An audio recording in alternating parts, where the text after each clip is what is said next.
ततो जयमुदीरये।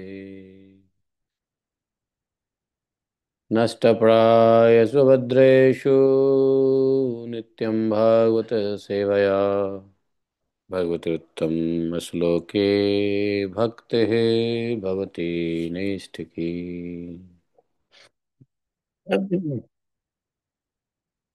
ॐ जन्मान्तस्वतन्वयादितरतः चार्थे सह विज्ञः स्वराट् तेने ब्रह्महृदादिकवये मुह्यन्ति यत् सूर्यः।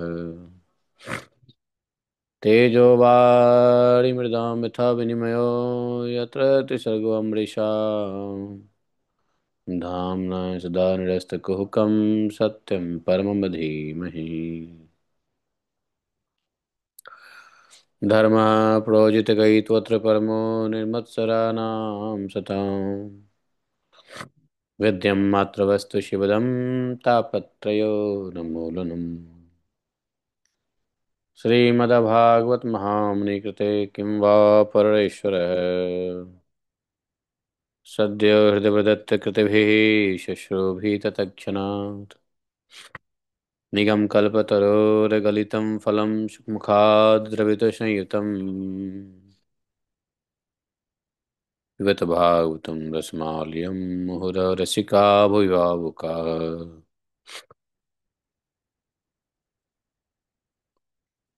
अहं शवस्य प्रभवो मत्तः सर्वं प्रवर्तते इति मत्वा भजन्ते मां बुधा भावा समन्वितः। मच्चित्ता मद्गतप्राणा बोधयन्तः परस्परं कृततश्च मां नित्यं तुष्यन्ति च रमन्ति च। तेषां सततयुक्तानां भजतां प्रीतिपूर्वकं ददामि बुद्धियोगं तं येन मापुयान्ति ते। तेषामेवानुकम्पार्थम् अहम् अज्ञानजं तमः नाशात्मभावस्थो ज्ञानदीपेन भास्वता। अहमेवासमेवाग्रे नान्यत् सतसत्परं पश्चादमते तस्य युवशिष्येत स्वस्म्यहम्। द्वितीयर्थं यत् प्रतीयेत न प्रतीयेत चात्मनि तद्विद्यादात्मनो मायां यथा भाषो यथात्मः। यथा महान्ति भूतानि भूतेषु चावचश्वनो प्रविष्ठानि अन्यप्रविष्टानि तथा तेषु न तेष्वम्। एतावदेव जिज्ञासं तत्त्वजिज्ञासुनात्मना अन्यव्यतिरेकाभ्यां यत्स्यात् सर्वत्र सर्वदा। हरे कृष्ण कृष्ण कृष्ण हरे हरे हरे राम राम राम हरे हरे। हरे कृष्ण कृष्ण कृष्ण हरे हरे हरे हरे राम राम राम हरे हरे।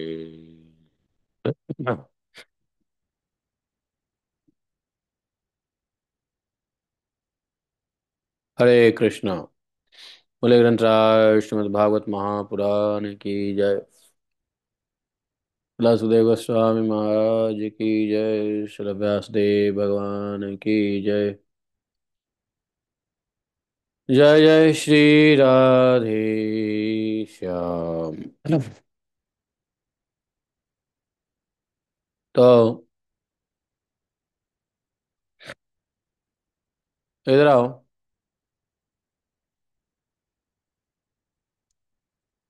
हम लोग अपने भागवतम के अंतर्गत सुदामा जी वापस लौट रहे हैं द्वारका। इसको बंद करो, बाहर से आवाज आ रही है। ये लाइट बंद कर दो। कितना पूरा बंद कर दो। ये लाइट बंद करो। कौन सा बंद करो? लाइट। इसको इसको इसको बाहर करो या अंदर कर दो। किचन में रख लो कहीं।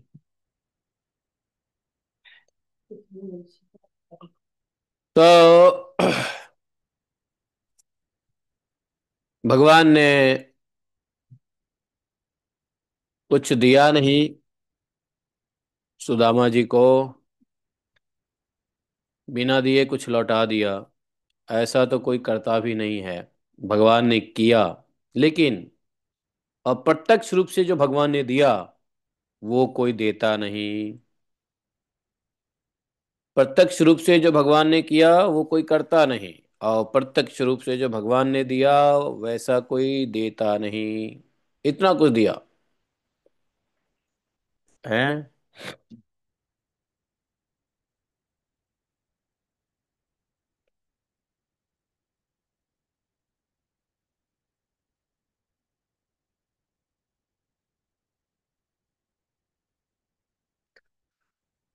तो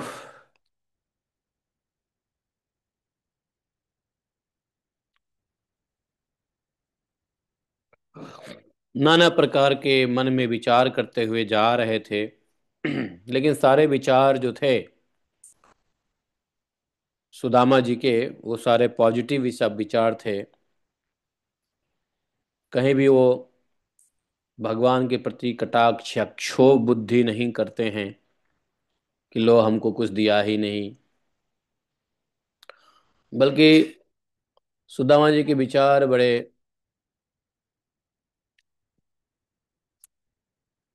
उत्तम, और भगवान ने नहीं दिया तो उसमें अपने लिए अच्छा ही हुआ, ऐसा समझ करके उन्होंने आगे है। इति ततचिन्तयन्तन्तः प्राप्तो निजगृहान्तिकम् सूर्यानलेन्दुसङ्काशैः विमानैः सर्वतो वृतम्।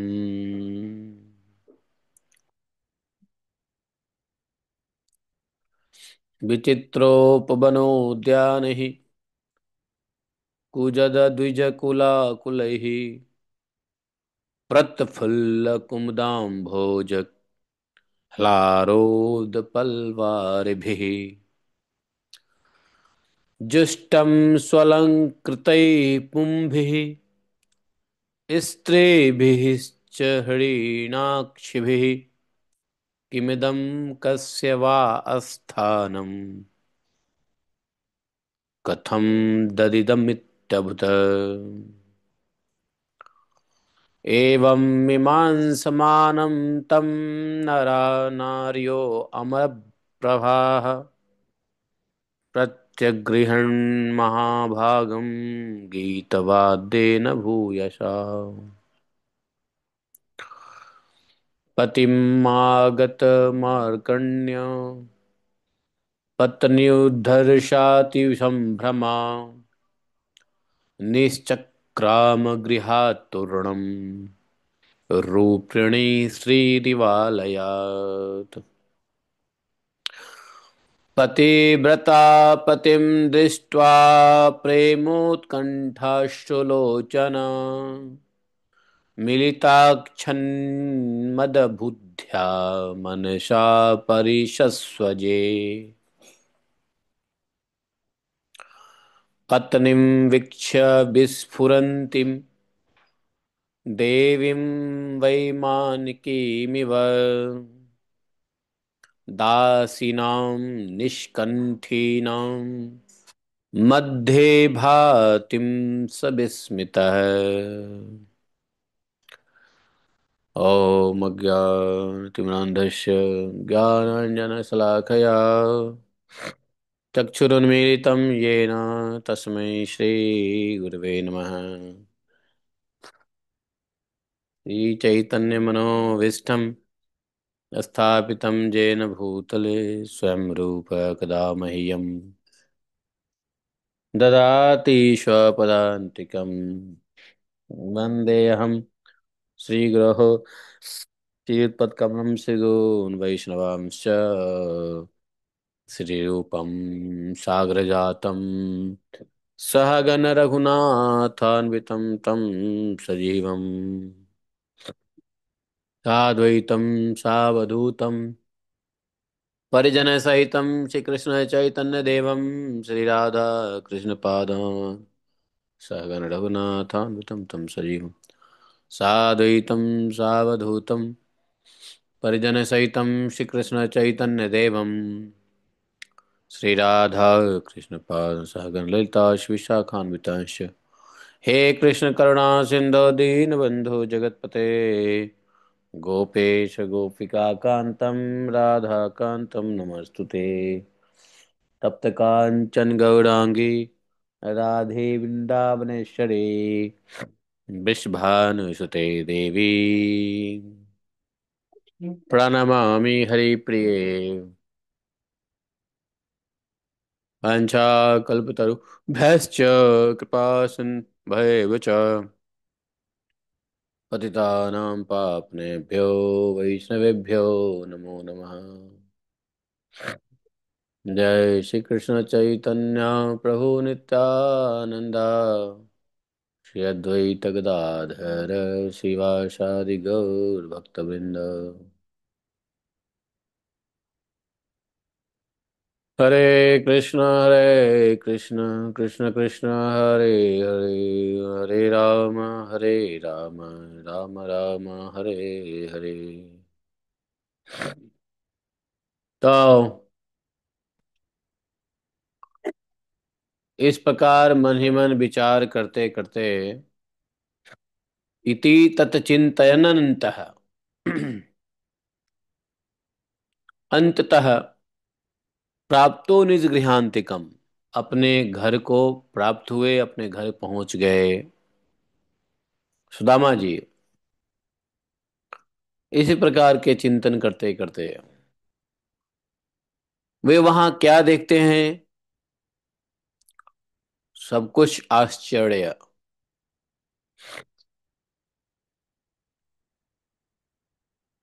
उनको अपने घर के स्थान पर सूर्य अग्नि चंद्रमा के समान तेजस्वी रत्नों के द्वारा निर्मित महल को उन्होंने देखा। मतलब उनका गांव ही पूरा महल से घिरा हुआ था। जगह जगह पर चित्रकारी, बगीचे, उद्यान, गार्डन, नाना प्रकार के झुंड रंग बिरंगे पक्षी कलरव कर रहे हैं। सरोवरों में कुमुदनी, श्वेत, नील, सौगंधिक अलग अलग प्रकार के कमल खिले हुए हैं। स्त्रियां सुंदर सुंदर, पुरुष स्त्रियां सब बन ठन कर इधर उधर घूम रहे हैं। उस स्थान को देख करके ब्राह्मण देवता सोच में पड़ गए। उन्होंने सोचा किमिदम कस्य वा स्थानम तथम तद इमित्त भूत। क्या मैं क्या देख रहा हूं? यह किसका स्थान है? किमिदम कस्य वा स्थानम कथम। यदि यह वही स्थान है जहां मैं रहता था, तत तत ततमित्यभूत। यह यदि वही स्थान है जहां मैं रहता था, तो फिर ऐसे कैसे हो गया? एक मैं क्या देख रहा हूं? कौन सा स्थान है? कहीं मैं गलत स्थान में तो नहीं आ गया?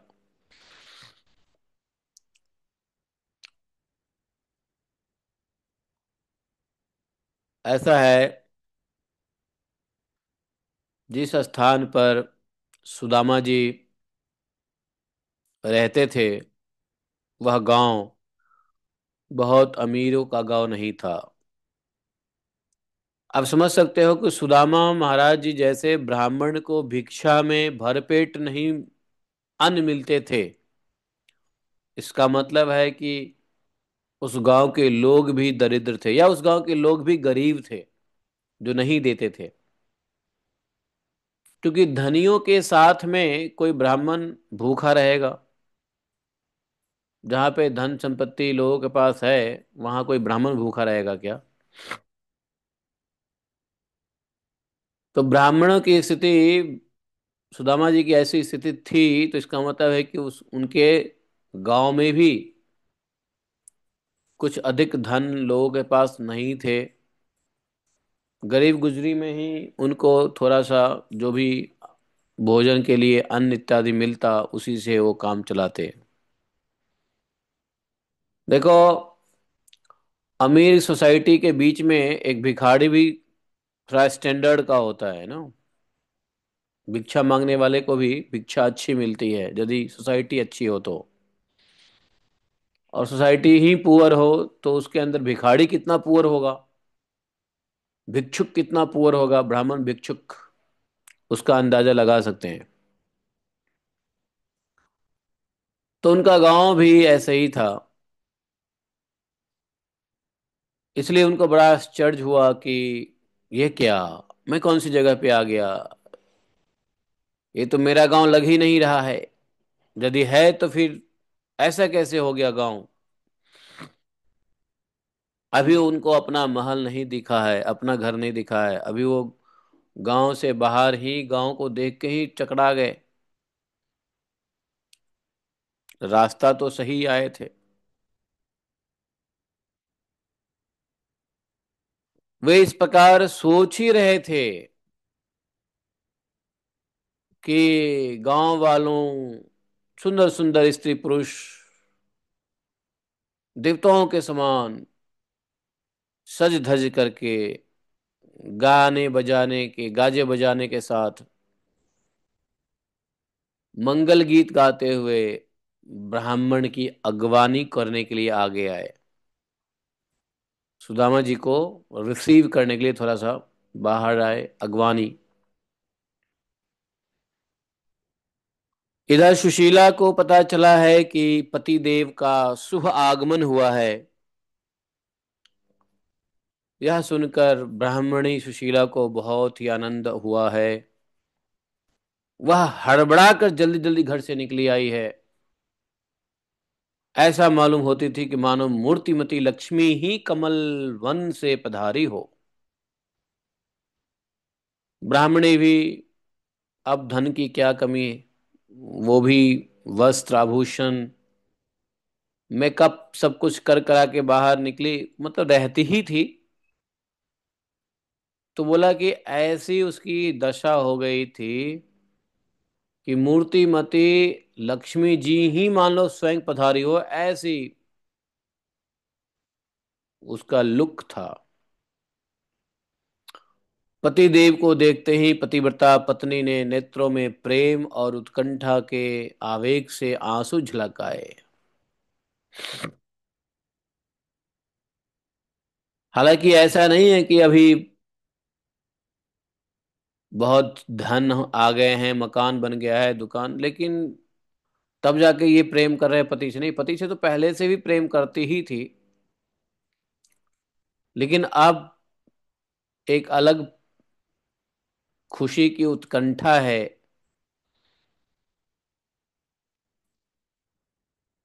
खुशी के मारे आंसू छलक आए। पतिदेव को देखते ही अपने नेत्र बंद कर लिए। ब्राह्मणी सुशीला ने प्रेम भाव से पति को नमस्कार किया है।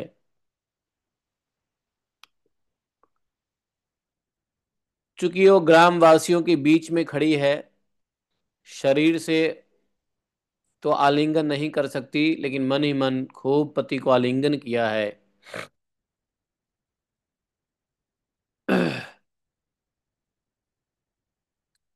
परीक्षित जी, ब्राह्मण पत्नी सोने का हार पहनी हुई दासियों के बीच में विमान विमान स्थित देवांगना के समान अत्यंत शोभायमान देदीप्यमान हो रही।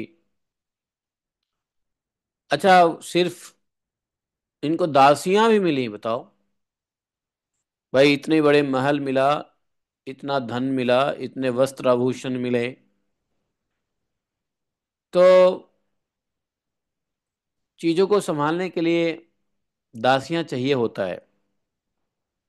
जब कुछ नहीं था तो कोई बात नहीं है, जब बहुत कुछ हो जाता है तो एक हेल्पिंग हैंड चाहिए होता है, दासियां चाहिए होती है।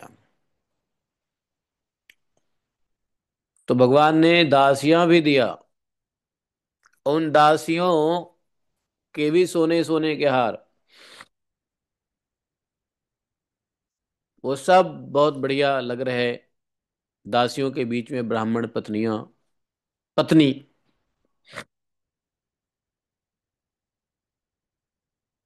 सुदामा जी इसको देख करके बड़े आश्चर्यचकित हुए, बड़ा विस्मय हुआ उनको।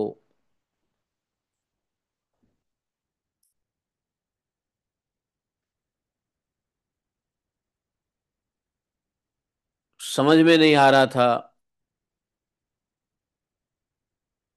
अपने ही पत्नी से पूछ बैठे कि देवी तुम कौन हो। पत्नी ने कहा मैं आपकी पत्नी हूँ, सुशीला। ना ना ना ना, सुशीला तुम ऐसे नहीं होते। गांव वालों ने कहा महाराज चलिए अंदर चलिए, हम आपको सारी कहानी सुनाते हैं, ये सब कैसे हुआ। ये आपकी पत्नी ही है, लेकिन ये आश्चर्य कैसे हुआ ये सब आपको हम बताएंगे, चलिए। ये सब कितने दिन की बात है मालूम है? जाने में जितना समय लगा, एक रात रुके, और आने में जितना समय लगा, उसी बीच में सब कुछ हो गया।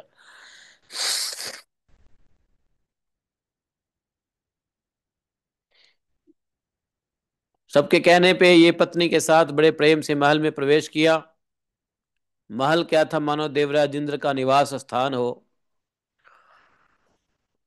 महल के बारे में थोड़ा बताया है कि महल में सैकड़ों मणियों के खंभे लगे थे, हाथी के दांत बने हुए थे, सोने के पात में मढ़े हुए पलंगों पर दूध के फेन की तरह श्वेत और कोमल बिछौने बिछ रहे थे। बहुत से चवड़ वहां रखे हुए थे, जिनमें सोने की डंडियां लगी हुई थी, चावड़, हाँ। सोने का सिंहासन, जिन पर बड़ी कोमल कोमल गद्दियां लगी हुई थी। चंदोवे सब झिलमिला रहे थे, उन चंदोवे मोतियों की लड़ियां लटक रही थी। दीवाल स्फटिक मणि की भांति स्वच्छ, हैं, चमकीले और रत्नों से निर्मित स्त्री मूर्तियों के हाथों में रत्न के दीपक जगमगा रहे थे अलग अलग जगह पर। इस प्रकार की साज सजावट थी उस महल की।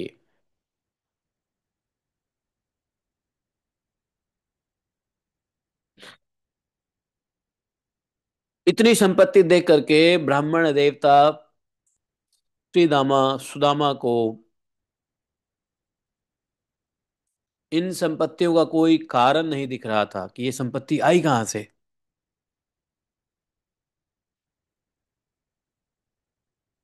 हाँ, कृष्णाय वासुदेवाय।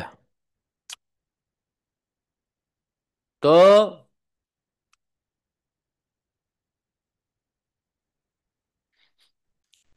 वे मन ही मन सोचने लगे, अपने आप से कहने लगे कि मैं जन्म से ही भाग्यहीन और दरिद्र हूं, फिर भी इस संपत्ति समृद्धि का कारण क्या है।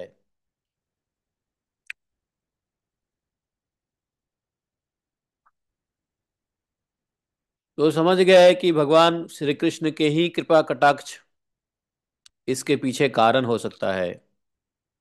और क्या कारण हो सकता है? यह सब कुछ श्री कृष्ण की करुणा की ही देन है।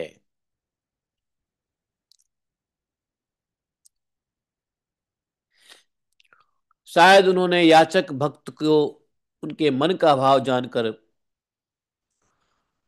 वैसे भी भगवान श्री कृष्ण तो देखो पूर्ण काम है, लक्ष्मीपति होने के कारण अनंत भोग सामग्रियों से लैस युक्त हैं। कोई मांगने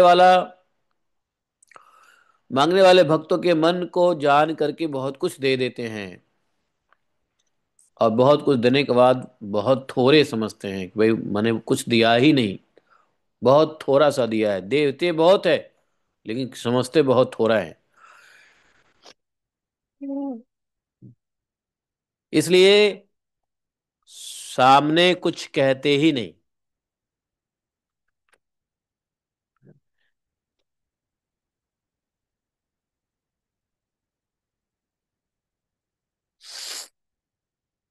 सुदामा जी को और कोई कारण नहीं पता चला। कारण तो पता ही नहीं चला, लेकिन उन्होंने इस सब के पीछे भगवान श्री कृष्ण का हाथ समझा, कृपा समझा। सोच रहे हैं, बताओ श्याम सुंदर सचमुच के कितना उदार है।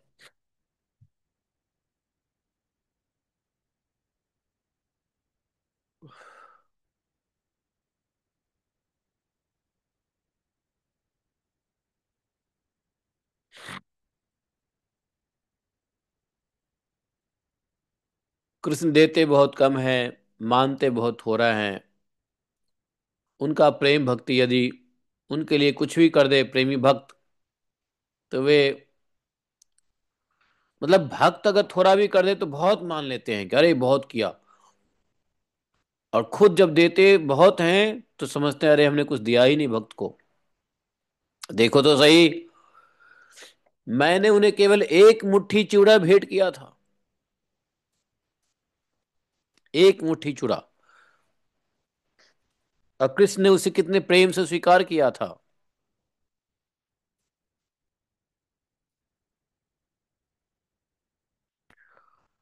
उन्होंने मनी मन इच्छा किया कि तस्यैव मे सौहृद सख्य मित्रो दास्यम पुनर्जन्मनि जन्मनि स्यात्। यदि, स्यात्, स्यात् मतलब यदि हो, यदि मेरा पुनर्जन्म हो, जन्म जन्म में मुझे भगवान की ही प्रेम, भगवान की हितैषिता, भगवान की मित्रता, भगवान की सेवा ही प्राप्त हो, मुझे धन नहीं चाहिए।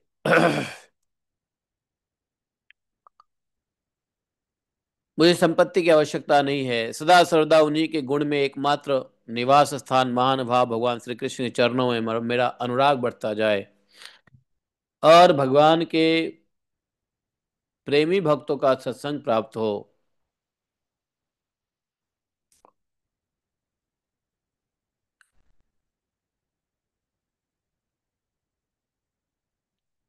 भगवान श्री कृष्ण संपत्ति आदि के दोष जानते हैं। संपत्ति के क्या दोष हैं वे देखते हैं कि बड़े बड़े धनियों को धन, ऐश्वर्यों को मद से पतन हो जाता है। धनी लोग धन की वजह से, ऐश्वर्य के मद के से उनका पतन हो जाता है, इसलिए वे अपने अदूरदर्शी भक्त को उसके मांगते रहने पर भी तरह तरह की संपत्ति, राज्य, ऐश्वर्य आदि नहीं देते हैं। यह कृपा करते हैं। अपनी बुद्धि से इस प्रकार निश्चय करके वे ब्राह्मण देवता परीक्षित जी को बोले, सुखदेव महाराज की, परीक्षित जी इस प्रकार भगवान की कृपा अनुभूति करते रहे सुदामा जी, और अपने ज्ञान बुद्धि से इस प्रकार निश्चय किया कि वे ब्राह्मण देवता त्याग पूर्ण अनासक्त भाव से अपनी पत्नी के साथ भगवत प्रसाद स्वरूप विषयों को ग्रहण करने लगे, और दिनों दिन उनकी प्रेम भक्ति बढ़ने लगी। पहले जिक्र किया था कि भगवान के भक्त कुछ मांगते नहीं, लेकिन भगवत कृपा से मिल जाए तो प्रसाद स्वरूप उसको ग्रहण भी कर लेते हैं। अगर नहीं करेंगे तो भगवान का अनादर हो जाएगा। लेकिन भक्तों में एक समस्या नहीं होती है, जो भगवान के भक्त नहीं है उनमें वो समस्या होता है। मद, धन का, मद ऐश्वर्य, उसमें वो डूबता नहीं है, बल्कि भगवान की कृपा की अनुभूति करके वो और भगवान से प्रेम करता है, स्नेह करता है। भगवान की कृपा अनुभूति देख करके वह और प्रेम भक्ति उसकी बढ़ती है।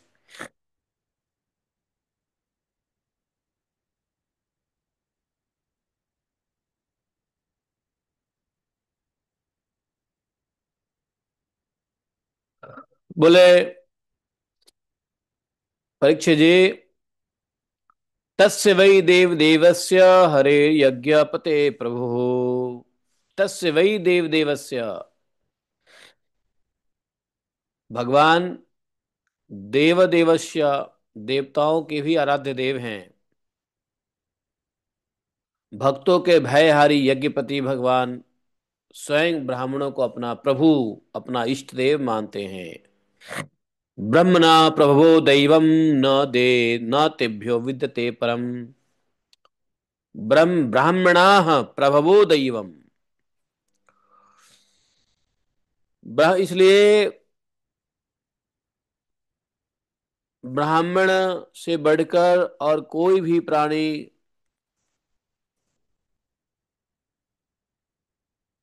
जगत में नहीं है। भगवान स्वयं ब्राह्मणों को अपना इष्ट देव मानते हैं, अपना प्रभु मानते हैं। भगवान ब्राह्मणों को अपना भगवान मानते हैं। इसलिए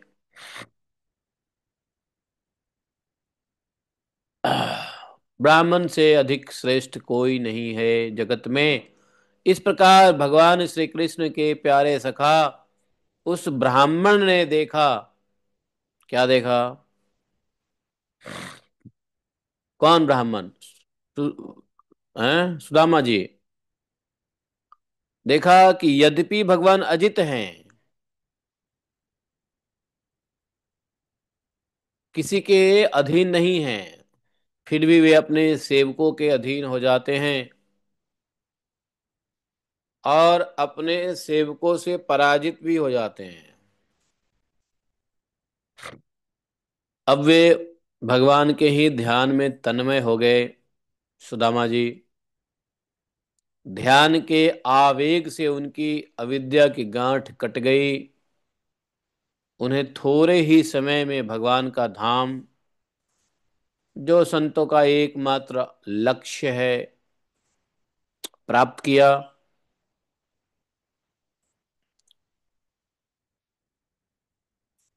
अंतिम श्लोक में कहते हैं कि एतद ब्राह्मण्य देवस्य श्रुत्वा ब्रह्मण्यताम नरः लब्ध भावो भगवती कर्म बंधात् विमुच्यते। बोले परीक्षित जी, ब्राह्मणों को अपना इष्ट देव मानने वाले भगवान श्री कृष्ण की इस ब्राह्मण भक्ति को जो सुनता है, उसे भगवान के चरणों में प्रेम भाव प्राप्त हो जाता है और इस कथा प्रसंग को सुनने वाले कर्म बंधन से मुक्त हो जाते हैं। सुदामा चरित्र में भगवान के भक्तों का तो चरित्र पता चलता ही है, लेकिन भगवान का भी जो ब्राह्मण भक्ति है उसका भी ज्ञान होता है। सुदामा जी की भगवत भक्ति और भगवान की ब्राह्मण भक्ति, ये दोनों की जो आपस में भक्ति है, इस कथा प्रसंग को श्रवण करने मात्र से प्रेम भाव भगवान के चरणों में प्राप्त होता है और कर्म के बंधन से मुक्त हो जाते हैं। इस प्रकार से सुदामा जी का जो प्रसंग है, सुदामा जी का मिलन, वो समाप्त हो गया।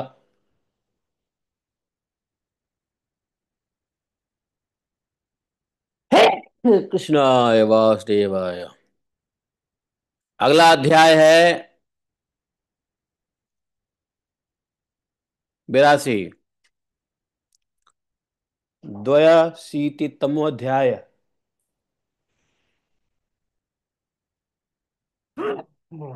तो ये 82 अध्याय में बलराम जी का और भगवान श्री कृष्ण बलराम दोनों से गोपियों की पुनः मुलाकात होती है। समझे?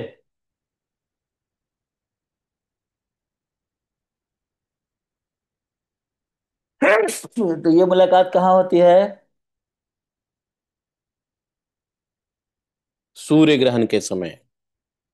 तो सुखदेव जी आगे कथा को बढ़ाते हैं, कहते हैं अथ एकदा द्वारवत्या वस्तो राम कृष्णयो कृष्णयो।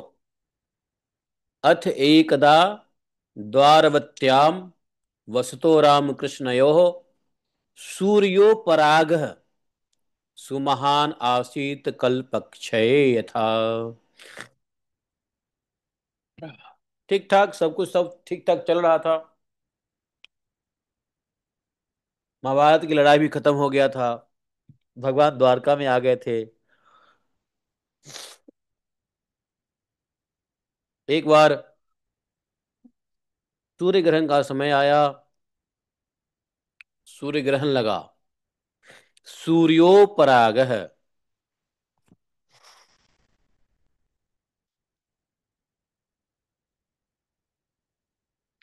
और सूर्य ग्रहण कैसा लगा? कोई साधारण सूर्य ग्रहण नहीं था, भयंकर सूर्य ग्रहण था, जो कभी कभी होता है। जैसे अभी हुआ था, कितने 100 साल के बाद ऐसा सूर्य ग्रहण हुआ था। कहते हैं सूर्य ग्रहण कैसा, जैसा कल्प अक्षय यथा। कल्प क्षय यथा, कल्प क्षय यथा था। जिस प्रकार प्रलय होता है, प्रलय को कहते हैं कल्प क्षय। कल्प क्षय मतलब प्रलय।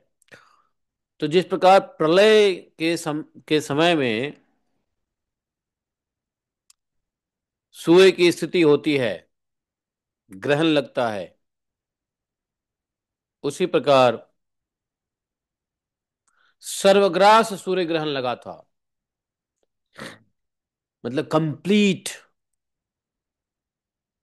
Eclipse, solar eclipse. वैसे तो पार्शियली होता रहता है, लेकिन सर्वग्रास सर्वग्रास होता है प्रलय के समय में, जब सूर्य को ढक दिया जाता है, उनकी जितने भी शक्ति को सीज करके हैं, पूरे ब्रह्मांड में जल ही जल फैलाना होता है, तो सूर्य को कैद कर लिया जाता है प्रलय के समय, ताकि उनकी गर्मी मिले, निकले ही नहीं, जल सूखे ही नहीं, जल जल ही हो जाए चारों तरफ प्रलयकालीन। ऐसा ही सर्व ग्रास सूर्य लगा था, पूर्ण ग्रास सूर्य लगा था। ज्योतिष के द्वारा ये ग्रहण का पता पहले से चल जाता है। तो आज भी चलता है और पहले भी चलता था। आज ही पता चल जाता ना कि आज ग्रहण है, या ग्रहण कब आने वाला है। उस समय भी, भगवान के समय भी ज्योतिषियों के द्वारा ग्रहण का पता चल ही गया था। तो ग्रहण के पता पहले चल जाने से, ग्रहण से पहले ही सबके सब अपने अपने कल्याण के उद्देश्य से पुण्य आदि उपार्जन करने के लिए कुरुक्षेत्र में आए। कुरुक्षेत्र एक तीर्थ है, जिसको कौन सा तीर्थ कहते हैं? कुरुक्षेत्र को तीर्थ क्षेत्र को कहते हैं समंत पंचक तीर्थ। वहां पे आए।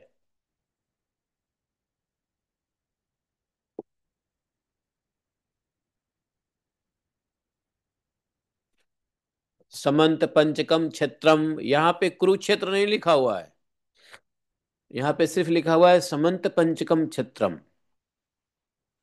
तो समंत पंचकम का मतलब होता है कुरुक्षेत्र। ययुः श्रेयो विदित्य, अपने अपने कल्याण के उद्देश्य से।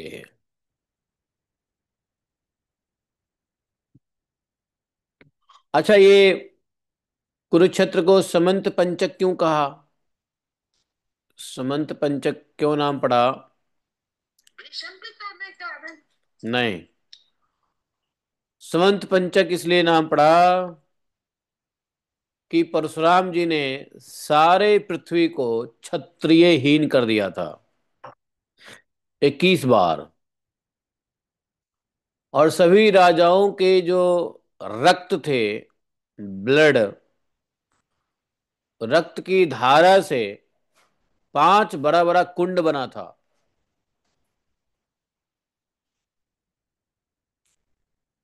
समझे? इसलिए समंत पंचक क्षेत्र कहलाया। यहाँ पे कुरुक्षेत्र की मिट्टी लाल होती है, मालूम है किसी को? कुरुक्षेत्र की मिट्टी रेड रेड सॉइल होता है कुरुक्षेत्र में। ऊपर से आपको नहीं दिखेगा तो थोड़ा सा खोद लो मिट्टी को, तो आज भी मिट्टी वहां की लाल दिखती है, रेड सोयल। लाल मिट्टी होता है कुरुक्षेत्र का। वहां की धरती ने क्षत्रिय राजाओं का खूब रुधिर अवशोषित किया था, ब्लड। बड़े बड़े 5 कुएं बना दिए थे।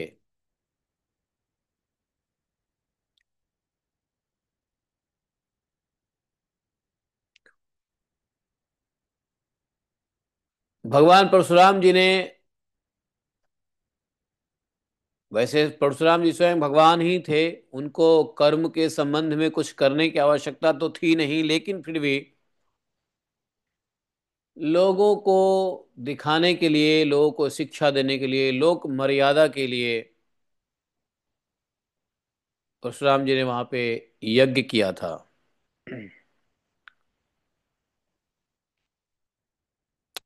कैसे? जैसे कोई साधारण मनुष्य अपने पाप की निवृत्ति के लिए प्रायश्चित करता है, वैसे ही परशुराम जी ने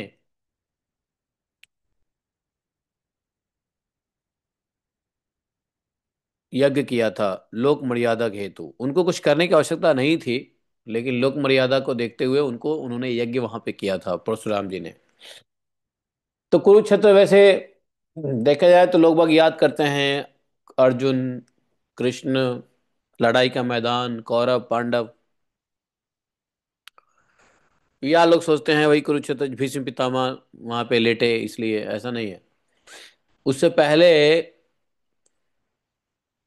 परशुराम जी ने इस क्षेत्र का तीर्थ बनाया, समंतक तीर्थ कहलाया, इसी वजह से, क्योंकि यहाँ पर उन्होंने यज्ञ किया।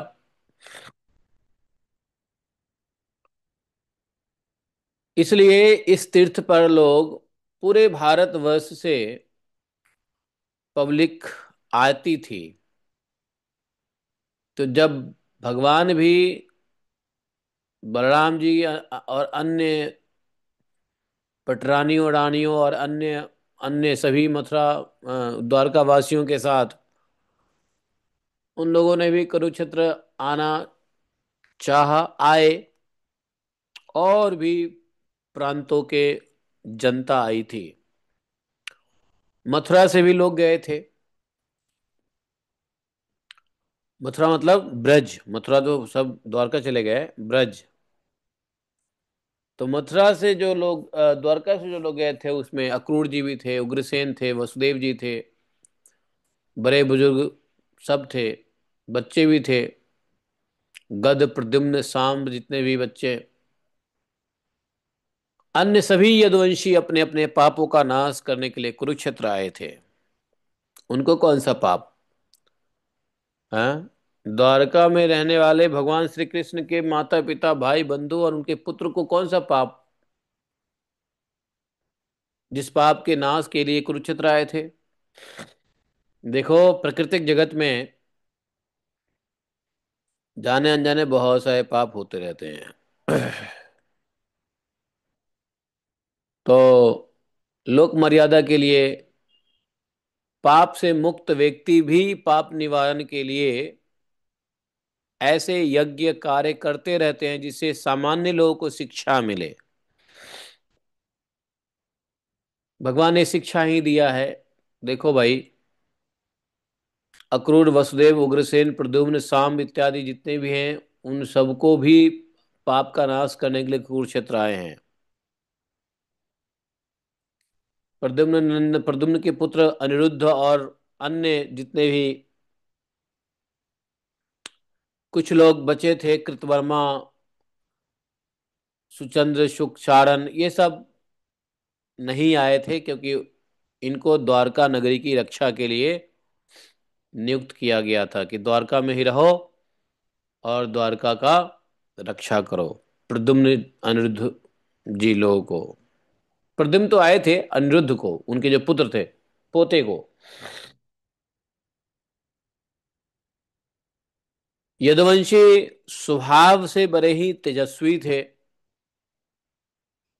और दूसरी बात, गले में सोने की माला, पुष्पों के हार, वस्त्र बहुमूल्य और कवच से सुसज्जित होने के कारण उनकी शोभा तो और बढ़ गई थी।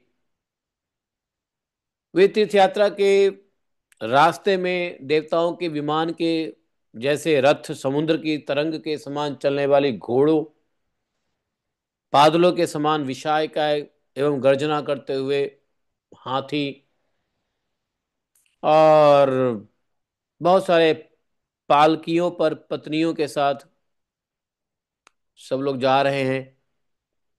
ऐसा लग रहा मानो स्वर्ग के देवता ही यात्रा कर रहे हों। यदुवंशियों ने कुरुक्षेत्र पहुंच गए कुछ दिनों में। जब पहुंचे तो सबने स्नान किया है, और स्नान करके पहुंचते, स्नान तो किया ही है, ग्रहण के समय भी आ गया है, तो ग्रहण के उपलक्ष्य में उपवास करना पड़ता है, फास्टिंग करनी पड़ती है, कुछ खाना पीना नहीं होता है। तो ग्रहण के उपलक्ष्य में निश्चित काल तक उपवास किया है। एक तो होता है ग्रहण काल, एक होता है ग्रहण से पूर्व सूतक काल, और ग्रहण के बाद का होता है सूतक काल। तो सूर्य ग्रहण जब लगता है, संपूर्ण सूर्य ग्रहण, तो तकरीबन 12 से 18 घंटे तक की फास्टिंग होती है, सूतक काल। सबने उपवास किया है, समझे। ब्राह्मण को गोदान किया है।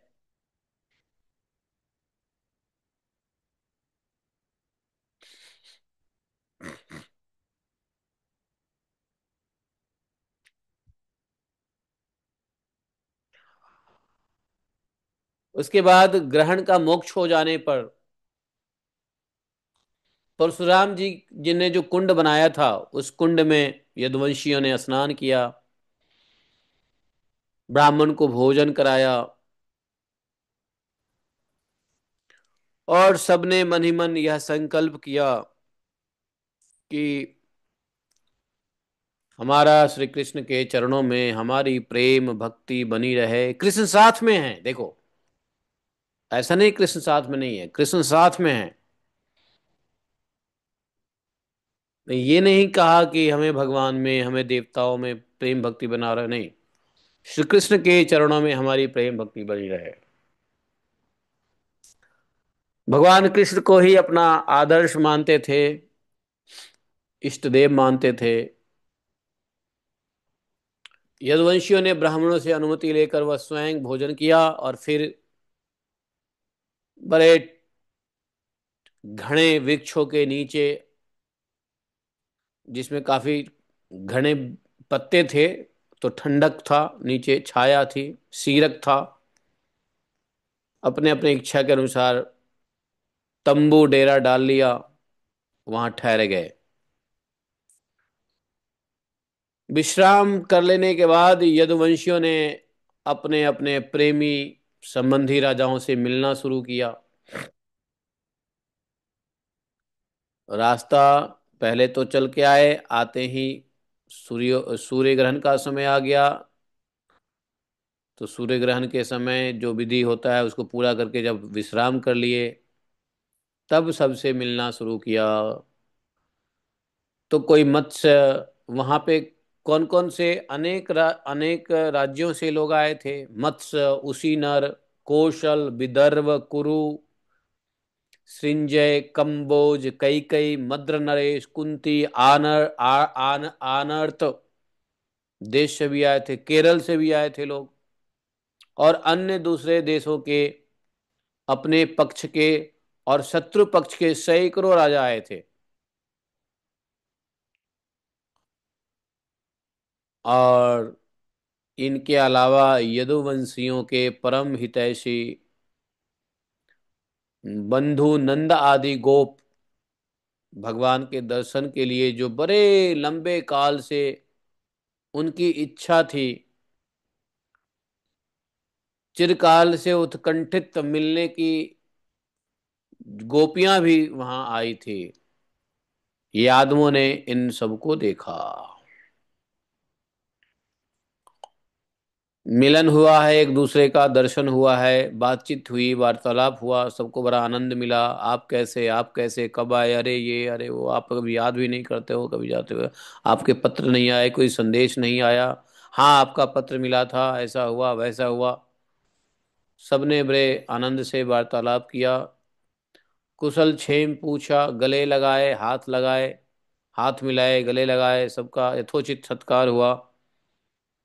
सबको मिलन से हृदय कमल और मुख कमल सबके खिल उठे थे। एक दूसरे के भुजाओं में भरकर हृदय से लगाते,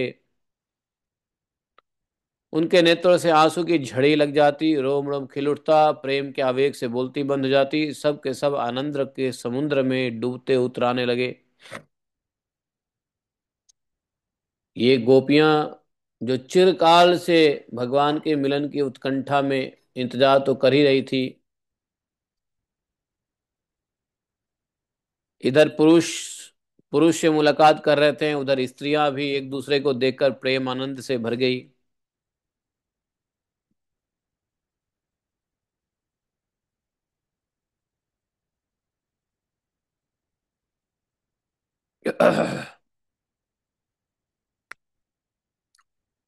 स्त्रियां भी अपनी स्त्रियों से गले लग के आनंद का अनुभूति करती। उस समय अब मिलन की बेला है, आंखों से प्रेम के आंसू छलक रहे हैं। छोटे बड़े सबने बड़े बूढ़े को भी प्रणाम किया है। सबका स्वागत करके कुशल मंगल पूछा है। सबने भगवान श्री कृष्ण की मधुर लीलाएं आपस में कहने सुनने लगे हैं। इधर कुंती देवी अपने भाई वसुदेव, भतीजे कृष्ण और अन्य भाई बहनों, उनके पुत्र, माता पिता, भाभी हैं, भगवान श्री कृष्ण को देखकर और उनसे बातचीत करके तो कुंती माता का सारा दुख ही भूल गई।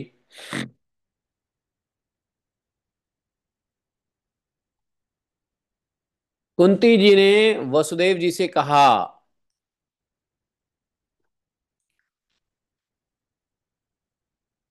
क्या कहा? कुंत्युवाच आर्यभ्रातरहं मन्ये आत्मनमन कृशाशिषम् यदवा आपत्सुमर्द्वातां नानु अस्मर्थ सत्तमा। भैया मैं सचमुच बड़ी अभागिन हूं, मेरी एक भी साध पूरी नहीं हुई। आप जैसे साधु स्वभाव सज्जन भाई आपत्ति के समय मेरी सुधि भी न लें, इससे बढ़कर दुख की और क्या बात होगी।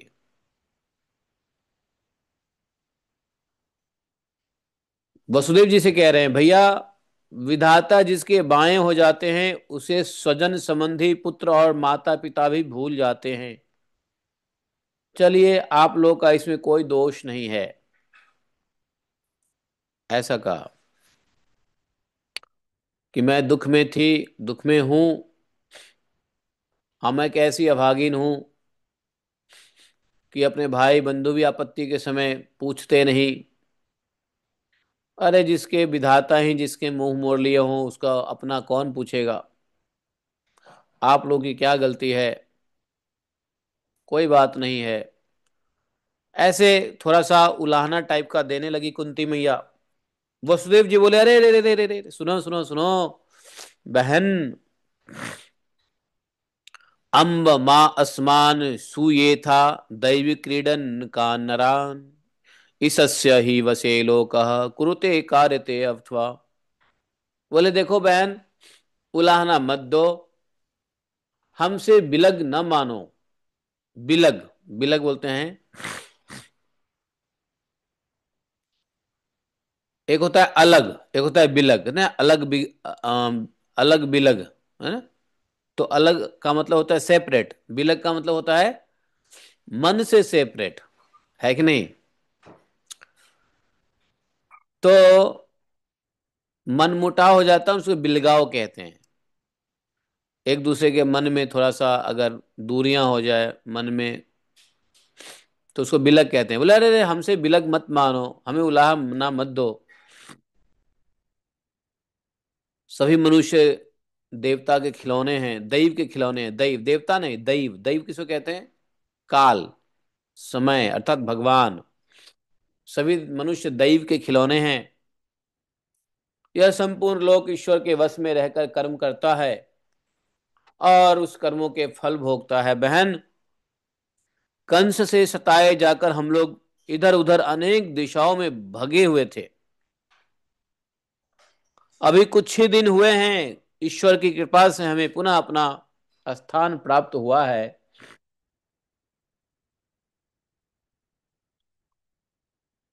तो वसुदेव जी ने अपनी मजबूरी बताया। सुखदेव जी कहते हैं परीक्षित जी, वहां जो राजा आए थे, सुनो कौन कौन से राजा आए थे। बड़े नरपति आए थे, वसुदेव, उग्रसेन इत्यादि यदुवंशियों ने उन सभी राजाओं का स्वागत सत्कार किया था। वे सभी राजा भगवान श्री कृष्ण का दर्शन पाकर परमानंद और शांति का अनुभव करने लगे। भीष्म पितामह, द्रोणाचार्य, धृतराष्ट्र, दुर्योधन आदि पुत्रों के साथ गांधारी भी आई थी।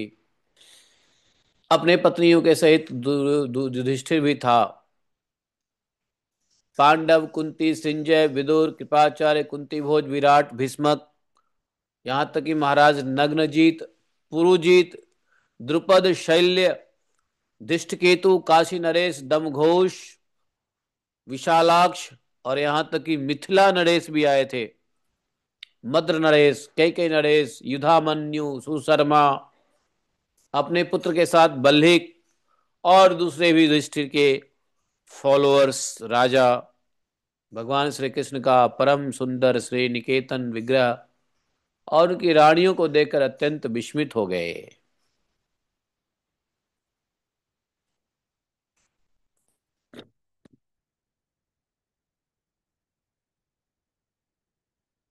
शुरू में मैंने एक चीज गलत बोल दिया था, उसको सुधार लेना चाहिए। हमने ये बोल दिया था कि लड़ाई वड़ाई समाप्त हो गई थी, लेकिन ये लड़ाई समाप्त नहीं, लड़ाई महाभारत की लड़ाई इसके बाद हुई थी। क्योंकि अभी तक तो द्वारका कुरुक्षेत्र में वो सब आए थे, तो इसलिए महाभारत की लड़ाई से पहले की बात है ये।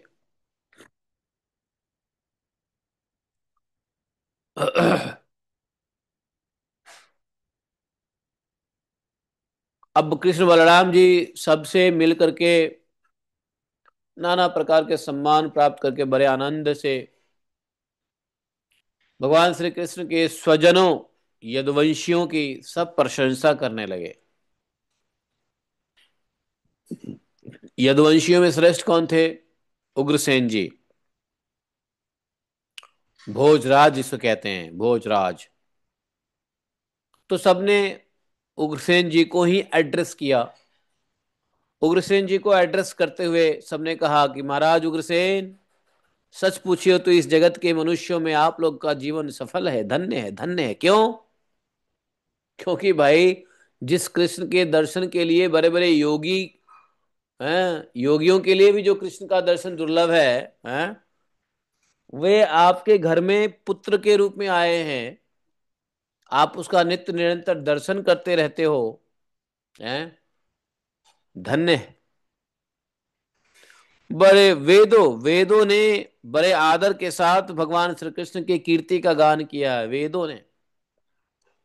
वेदों ने चरण धोवन का जल सॉरी, भगवान कृष्ण के जो चरण धोवन का जल है क्या, गंगा जल, और भगवान की वाणी शास्त्र और भगवान की कीर्ति इस जगत को अत्यंत पवित्र कर रही है। तो तीन चीज बोला कि इस जगत को पवित्र कर रही है क्या, गंगाजल, भगवत वाणी, और दूसरा भगवान की कीर्ति। कीर्ति अर्थात लीला। तो ये तीन चीज जो कहते हैं इस जगत को पवित्र कर रही है। इसलिए गंगाजल रोज पान करो, भगवत शास्त्र रोज श्रवण करो, भगवान के लीलाओं का गायन कीर्ति भी सुनते गाते पढ़ते रहो। ये तीनों से, ये तीनों पवित्र करता है जगत को। और जो इन तीनों का सेवन करता है उसको तो पवित्र करेगा ही करेगा, नहीं करेगा।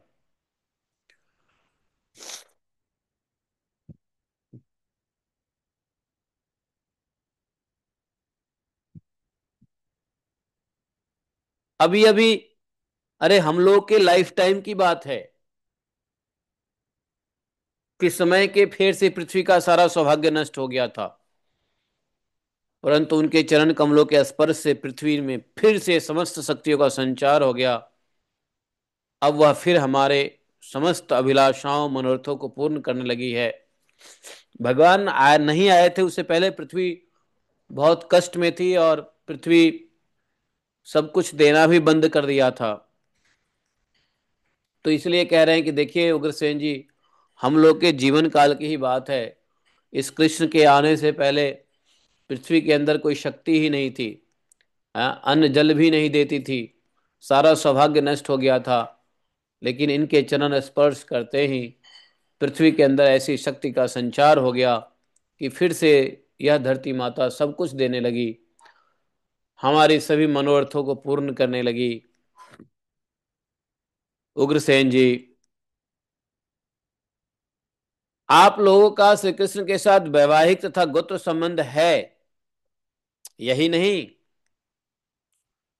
आप उनका हर समय दर्शन स्पर्श प्राप्त करते रहते हैं। आप कृष्ण के साथ चलते हैं, बोलते हैं, सोते हैं, बैठते हैं, खाते हैं, पीते हैं। हैं? यूं तो आप लोग गृहस्थी की झंझटों में फंसे रहते हैं, जो नरक का रास्ता है,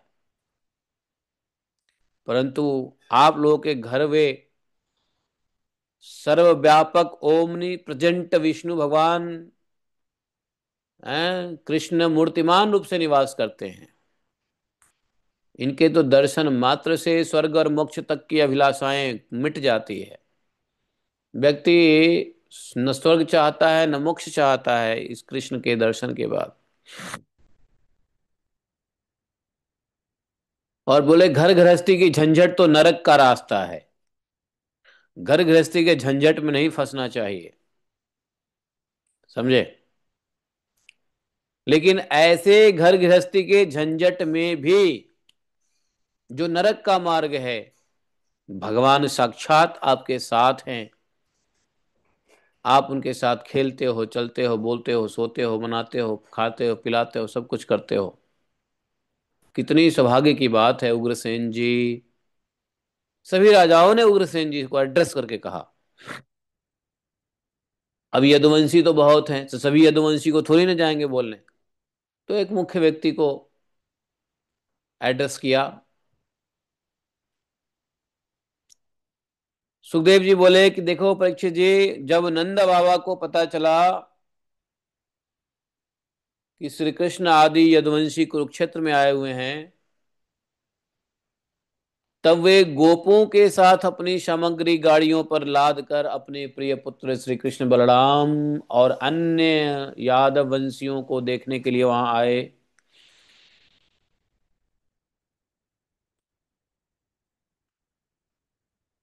द्वारका तो बहुत दूर है, लेकिन कुरुक्षेत्र नंदगांव से करीब ही है, अधिक दूर थोड़ी ना है। लगभग लगभग 350 किलोमीटर है। द्वारका तो हजारों किलोमीटर है। नहीं, मोर देन 1000 किलोमीटर्स। तो नंद बाबा को पता चला तो वो भी अपना छकड़ा वकड़ा सब कुछ हाँक के पहुंच गए। सभी गोपों ने यदुवंशियों को देख करके आनंदित हुए हैं।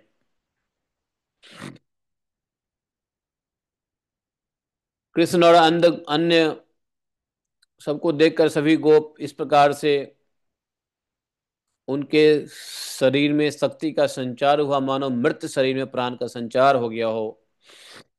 वे लोग एक दूसरे से मिलने के लिए बहुत दिनों से आतुर थे ही, मिलना चाहते ही थे।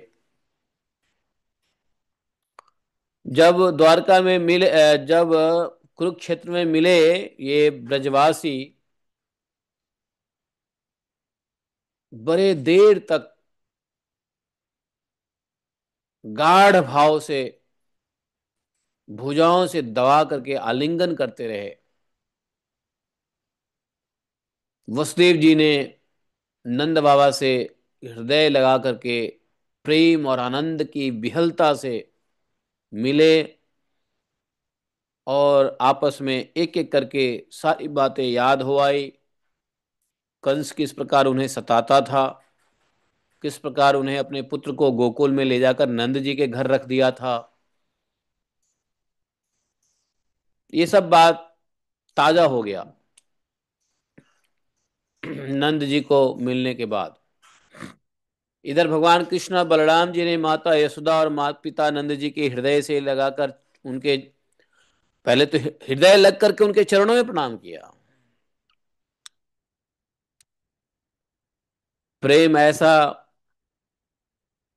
प्रेम के उद्रेक से दोनों भाई का गला रुद्ध सा गया, कुछ भी बोल ना सके।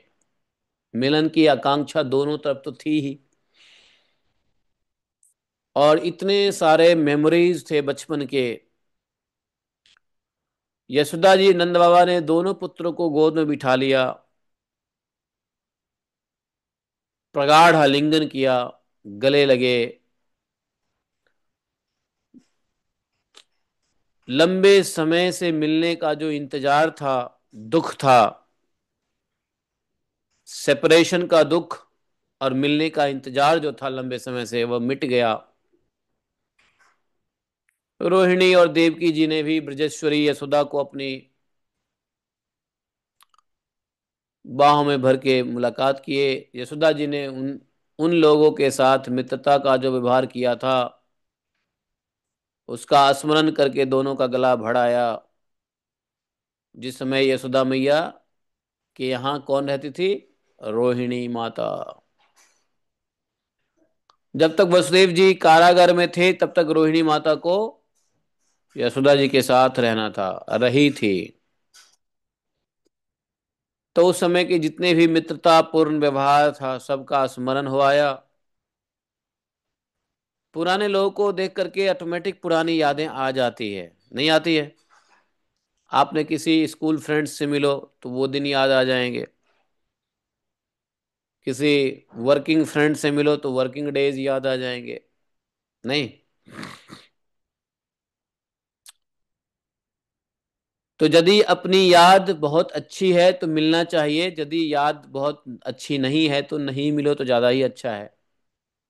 क्योंकि बुरे याद को दोबारा क्या याद करना, उल्टा कष्ट ही होता है। बुरे दिन याद आए तो उल्टा कष्ट ही होता है।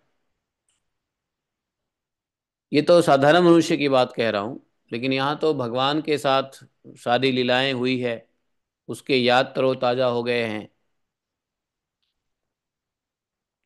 जिस प्रकार का यशोदा जी ने रोहिणी के साथ व्यवहार किया था उस सब का स्मरण होकर के उन लोग के गले भराए हैं। बोल नहीं पा रही है, लेकिन जैसे तैसे यशोदा जी से कहने लगी रोहिणी माता कि यशोदा रानी, आपने और ब्रजेश्वर नंद जी ने हम लोगों के साथ जो मित्रता का व्यवहार किया वो कभी मिटने वाला नहीं है। इसका बदला इंद्र का ऐश्वर्य पाकर भी हम किसी प्रकार नहीं चुका सकती हैं। कृतज्ञता व्यक्त कर रही हैं रोहिणी माता नंद यशोदा रानी को। नंद रानी जी, भला ऐसा कौन कृतज्ञ होगा है जो आपके उस उपकार को भूल सके। बड़ी सुरक्षा हुई थी, हमारे बालकों को आपने सुरक्षा प्रदान किया। जब कृष्ण बलराम अपने माँ बाप को देखा भी नहीं था और इनके पिता ने धरोहर के रूप में इन्हें आप दोनों के पास लाकर छोड़ दिया था, आपने जो इन दोनों की जिस प्रकार रक्षा की, तो कैसे रक्षा की? बोले कि जैसे पलकें पुतलियों की रक्षा करती है, इस प्रकार आप दोनों ने रक्षा की है हमारे कृष्ण बलराम को, जैसे पलकें पुतलियों की रक्षा करती हो।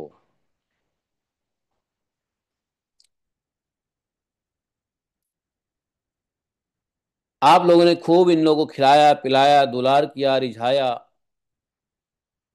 इनके मंगल के लिए अनेकों प्रकार के उत्सव मनाए। सच पूछिए तो इनके माँ बाप आप लोग ही हैं। आप लोगों की ही देख रेख में इन्हें किसी की आंच तक न लगी, ये सर्वथा निर्भय रहे। ऐसा करना आप लोगों के अनुरूप ही था, क्योंकि सत्पुरुषों की दृष्टि में अपना पराये का भेदभाव रहता ही नहीं है। नंद जी आप सचमुच में परम संत हैं, ऐसा बोले। सुखदेव जी कहते हैं, गोप्यश्च कृष्णमुपलभ्य चरादभिष्टम यत् प्रेक्षणे दृशु पक्षम कृतम शपन्ति। परीक्षित जी, पहले कहा जा चुका है कि गोपियों के परम प्रियतम जीवन सर्वस्व श्री कृष्ण ही थे। जब उनके दर्शन के समय नेत्रों की पलकें गिर पड़ती थी तो वे पलकों को बनाने वाले ब्रह्मा को कोसने लगती थी कि ब्रह्मा कितना क्रूर है, पलक क्यों बनाया, क्यों झपका झपकता है पलक। पलक जितने देर झपकते हैं उतने देर के लिए कृष्ण ओझल हो जाते हैं, इसलिए पलक को बनाने वाले देवता को ही कोसने लगती थी। ऐसे प्रेम की मूर्ति गोपियों को आज बहुत दिनों के बाद भगवान श्री कृष्ण का दर्शन हुआ है। उनके मन में भगवान श्री कृष्ण के दर्शन के लिए कितनी लालसा थी, इसका अनुमान भी नहीं किया जा सकता, अनुमान से परे है। उन्होंने नेत्रों से अपने प्रीतम श्री कृष्ण को हृदय में लगाकर गाढ़ आलिंगन किया है, नेत्रों से। मन से आलिंगन करते करते तन्मय हो गई है। अरे वहां पे बहुत भीड़ है, हैं? कहां पर? कुरुक्षेत्र में बूढ़े बुजुर्ग सब हैं। अब उनके सामने सब कैसे भगवान कृष्ण से लिपटे, आलिंगन करे? सबने मन ही मन नेत्रों से आंख से खूब पिया है भगवान के रूप लावण्य अधरामृत को, मन ही मन आलिंगन भी किया है, तन्मय हो गई है, शुद्ध बुद्ध खो दिया है। कहां तक कहूं परीक्षित जी, वे उस भाव को प्राप्त हो गई। गोपियां भगवान को देखते ही, मिलते ही, जो नित्य निरंतर अभ्यास करने वाले योगियों के लिए भी दुर्लभ है। योगी लंबे काल तक अभ्यास करते हैं योग का, तब भी वह भाव नहीं प्राप्त होता है जो गोपियों को भाव प्राप्त हुई भगवान श्री कृष्ण को देख करके। भगवान श्री कृष्ण ने देखा कि गोपियां मुझसे, मेरे में तादात्म्य हो गई है, तद आत्म को प्राप्त कर लिया है, एक सी हो रही है, एक हो रही है। तब वे एकांत में गोपियों को ले गए, उनके पास गए, थोड़े से अलग एकांत में जाकर के उनको हृदय से लगाया है। गोपियां तो मन और आंख से ही आलिंगन किया भगवान को, लेकिन भगवान ने देखा कि जब ये तदात्म हो गए हैं,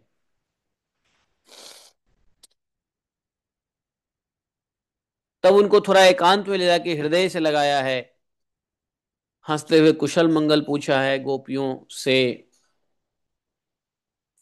42वें श्लोक में गोपी से जो पूछा है, कहते हैं, अपि अस्मरथ न सख्य स्वानामर्थ चिकीर्षया। लो, जो जो सुखदेव गोस्वामी कह रहे हैं कि गोपियों ने जिस प्रकार से भगवान श्री कृष्ण के मिलन की जो इच्छा रखती थी वह अनुभव से परे है। आप सोच ही नहीं सकते हो कैसी उत्कंठा थी मिलने की। ऐसी गोपियां जब मिलती हैं तो भगवान कहते हैं अपि असमर्थ न सख्य। अरे गोपियां, तुम लोग हमको याद करती थी कि नहीं बताओ। बेचारे एक सेकंड भूली नहीं है मिलने की उत्कंठा ऐसी जो अनुभव से परे। ऐसे गोपियों को कह रहे हैं कि हे मेरी प्यारी गोपियों, कहीं तुम लोगों के मन में डाउट तो नहीं हो गया है कि मैं अकृतज्ञ हूं। अकृतज्ञ है। अकृतज्ञ को अंग्रेजी में क्या कहेंगे? इनग्रेटिट्यूड, यस। तो ऐसा तो आशंका तुमको नहीं हो गया कि आई एम इनग्रेटिट्यूड है?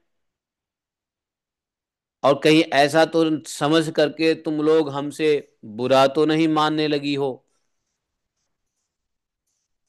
हैं बताओ। तुम हमसे मान तो नहीं कर बैठी हो, बुरा तो नहीं मान गई हो यह सोच कर कि मैं बड़ा अकृतज्ञ हूं, मैं बोला था वापस आऊंगा नहीं आया? तुम्हारे मन में कहीं यह शंका तो नहीं है? भगवान ने कहा निस्संदेह भगवान ही प्राणियों के संयोग वियोग के कारण है। भगवान ही प्राणियों के संयोग वियोग के कारण है। नूनम भूतानि भगवान युनक्ति बिन युनक्ति च। युनक्ति मिलाना, वियुनक्ति अर्थात अलग करना। तो भगवान ही मिलाते हैं और अलग करते हैं जीवों को, प्राणियों को। बोले जैस कैसे? कैसे? जैसे वायु बादल को, तिनको, रुई और धूल के कणों को एक दूसरे से मिला देती है। वायु वायु जब चलते हैं तो बादल को मिला देते हैं। एक एक एक तिनके को दूसरे, रुई धूल के कणों को एक दूसरे से मिला देते हैं। और वायु ही इन दोनों को अलग कर देते हैं, इन सबको। वैसे ही समस्त पदार्थों के निर्माता भगवान भी सबका संयोग वियोग अपनी इच्छा के अनुसार करते रहते हैं। संयोज्यात पिक्षिपते भूयस्तथा भूतानि भूतकृत कथा वायु यथा घनानीकम तृणम तूलम रजांसित च। घनानीकम, घनानीकम बोला है बादल को। तृणम, तूलम, रजांसी अर्थात धूलकण को। हवा ही धूलकण को मिलाता है और अलग कर देता है। तो बोले उसी प्रकार से भगवान भी, हाँ? भगवान यहाँ पे शिक्षा दे रहे हैं।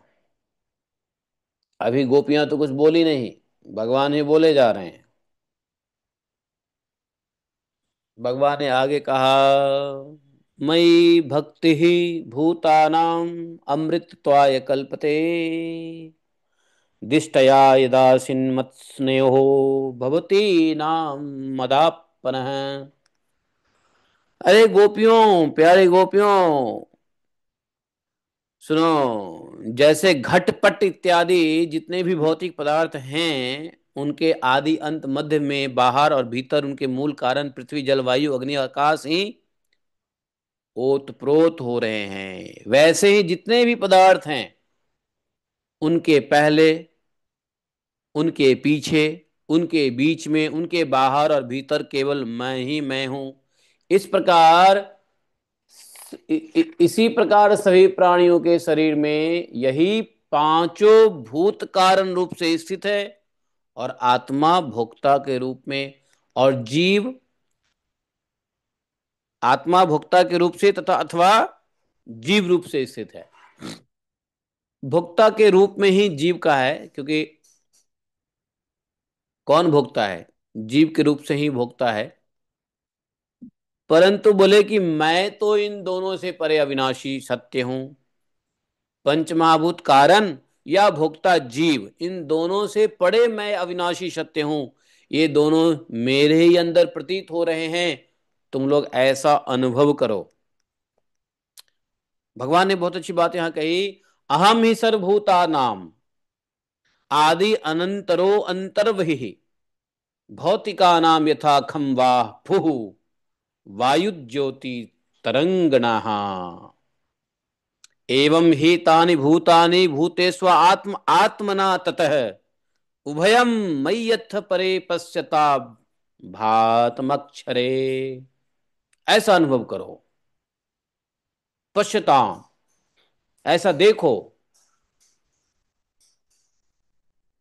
क्योंकि मैं उभयम मई अथ परे, मैं इन दोनों से ऊपर हूं। तो कौन दोनों से ऊपर हूं? कार्य कारण जो पंच महाभूत है, और जीवात्मा जो भोक्ता के रूप में है। तो भोगने के लिए क्या चाहिए? पंचभूत कारण। और पंचभूत कारण को भोगने वाला कौन है? तो जीव, आत्मा। बोले मैं इन दोनों से परे हूं, अविनाशी सत्य हूं, इन दोनों, ये दोनों मेरे में हैं। ऐसा तुम लोग अनुभव करो। सुखदेव जी कहते हैं, परीक्षित जी, भगवान श्री कृष्ण ने इस प्रकार गोपियों को क्या दिया? हालांकि संक्षेप में सुखदेव गोस्वामी ने कहा, ज्ञान तो और भी दिया भगवान ने गोपियों को। तो इस प्रकार से कह करके भगवान ने गोपियों को अध्यात्म ज्ञान की शिक्षा से शिक्षित किया, एडुकेट किया,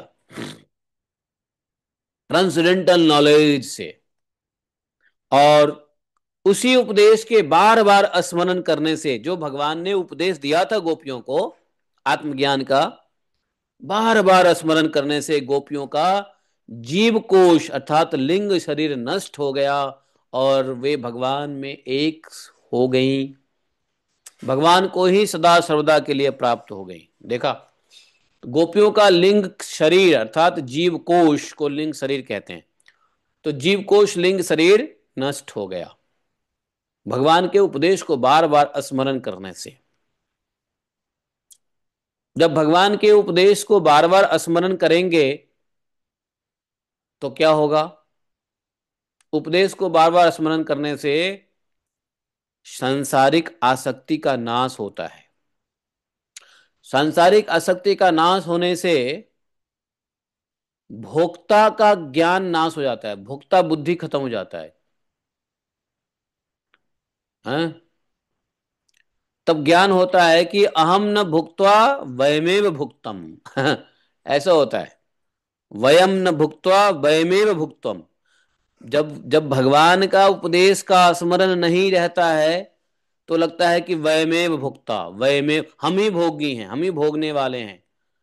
लेकिन ये भगवान का ज्ञान हो जाता है तो पता चलता है कि नहीं नहीं नहीं नहीं, वयमेव, हाँ, वयमेव न वयमेव भुक्ता वयमेव भुक्त्वा। हम भोग नहीं रहे हैं, हमको भोगे जा रहे हैं, हम भोगे जा रहे हैं। हम भोग की वस्तु हैं, किसके लिए? भगवान के लिए। हम वास्तव में भोगता नहीं है, हम स्वयं भगवान के लिए भोग्य हैं, ऐसा ज्ञान होता है। तो ये ज्ञान कहां से आता है? उपदेश से आता है, भगवत ज्ञान, भगवत उपदेश से आता है। गोपियों ने, गोपियों को भगवान के उपदेश जो मिला था, आत्मज्ञान की शिक्षा, उसको बार बार याद करके उसका लिंग शरीर नष्ट हो गया।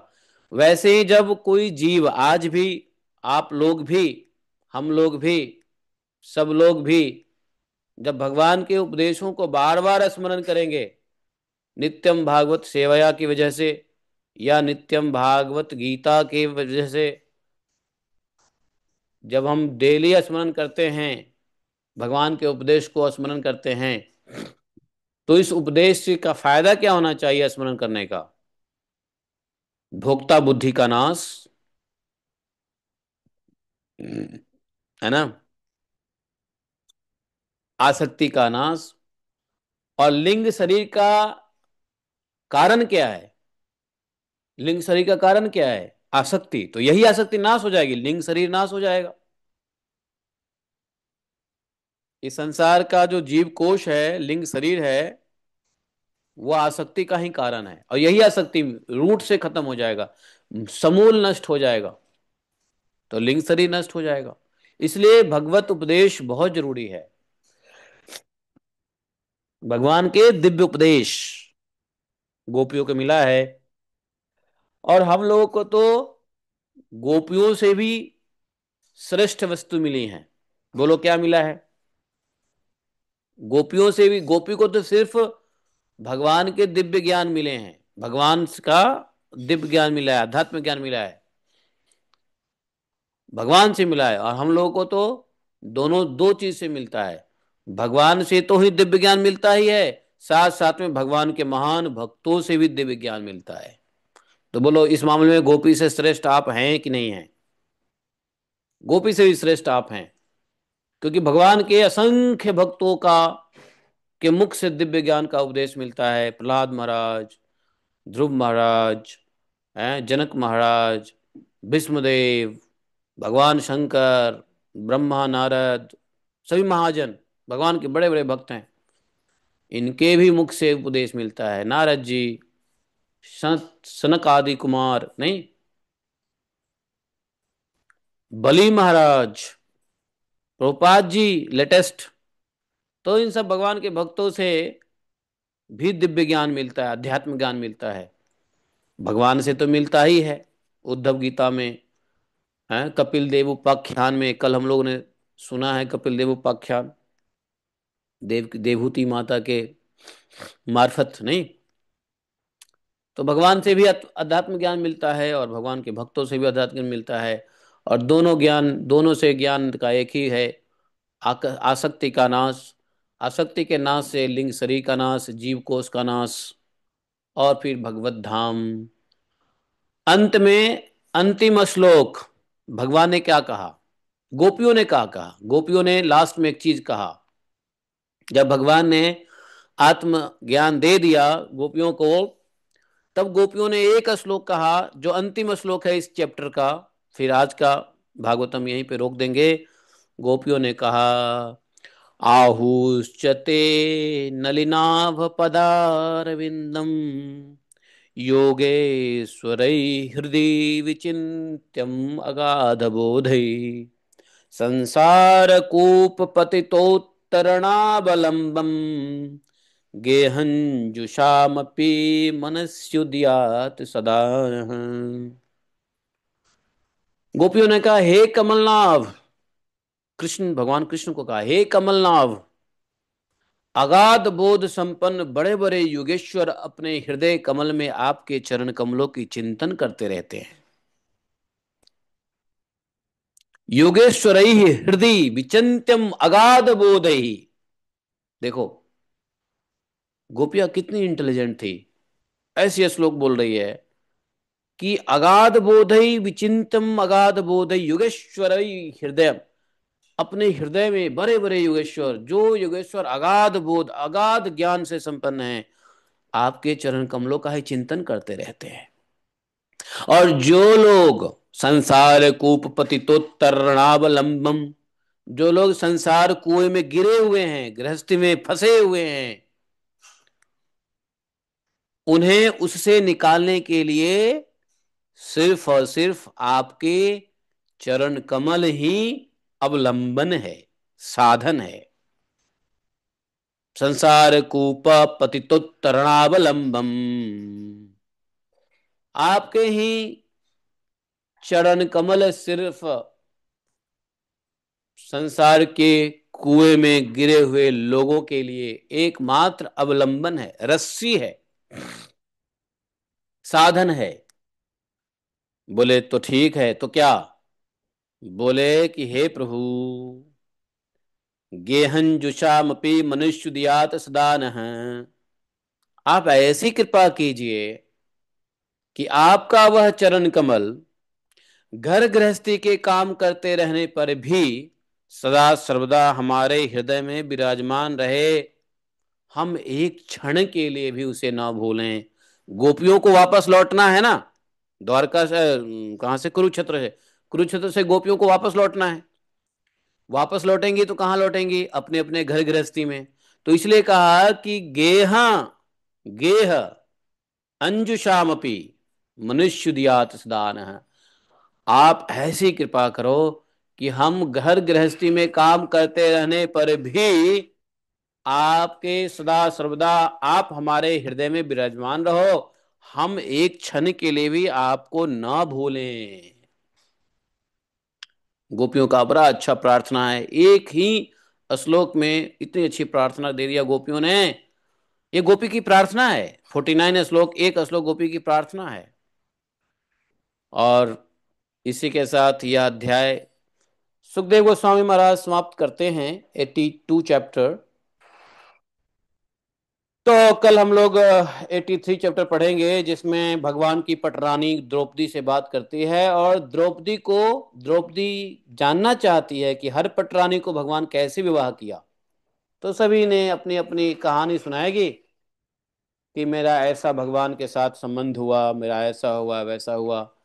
फिर वहां ये सब हो जाएगा, वापस लौट जाएंगे, फिर वसुदेव जी यज्ञ करेंगे। हाँ, वसुदेव जी का यज्ञ होगा। उस यज्ञ में वसुदेव जी को ब्रह्म का ज्ञान देंगे, वसुदेव जी को भी भगवान के द्वारा, भगवान के पिताजी को भी ब्रह्म का ज्ञान देंगे। अभी गोपियों को दिया ना ब्रह्म ज्ञान, अभी भगवान अपने पिताजी को भी देंगे। देवकी के 6 पुत्र को लौटाएंगे, अपने अपने सहोदर भाई को लौटाएंगे भगवान, जिसको कंस ने मार दिया था। और जानते हो एक और चैप्टर बचाएगा, सुभद्रा हरण की कथा बचेगी। और भगवान मिथिला में भी जाते हैं, मिथिलापुरी में राजा जनक के यहाँ, वहां एक साथ राजा और ब्राह्मण दोनों के घर में जाते हैं, ये भी कथा आएगा। उसके बाद जो है वेद की बड़ा अच्छा स्तुति भगवान का होगा। और इसके साथ जो है हम लोग 10वें स्कंद के लगभग लगभग अंतिम पड़ाव में आ ही गए हैं। तो अब बचे हैं 7 चैप्टर। कल के बाद 7 चैप्टर, 83 कल करेंगे। बोलिए ग्रंथराज श्रीमद् भागवतम की जय। एकम शास्त्रम देव की पुत्र गीतम, एको देवो देव की पुत्र एव, एकम मंत्र तस् नमानि यानि कर्मापि तस्य देवस्य सेवा। तुमेव माता च पिता तुमेव, तुमेव बन्धुश्च सखा तुमेव, तुमेव विद्या द्रविणं तुमेव, तुमेव मम सर्वदेव देवः। कृष्णाय वासुदेवाय हरे परमात्मने प्रणक्लेशनाशाय गोविन्दाय नमो नमः। हे कृष्ण करुणा सिंधु दीनबंधो जगतपते, गोपेश गोपिका कांतम राधा कांतम नमोस्तुते। तप्त कांचन गौरांगी राधे वृंदावनेश्वरी, वृषभानुसुते देवी प्रणमामि हरिप्रिये। वाञ्छाकल्पतरुभ्यश्च कृपा सिन्धुभैव च पतितानां पावनेभ्यो वैष्णवेभ्यो नमो नमः। जय श्री कृष्ण चैतन्य प्रभु नित्यानंद, श्री अद्वैत गदाधर श्रीवासादि गौर भक्तबिंदा। हरे कृष्णा कृष्ण कृष्ण हरे हरे, हरे राम राम राम हरे हरे। जयति ते अधिकं जन्मना व्रज, शयत इंदिरा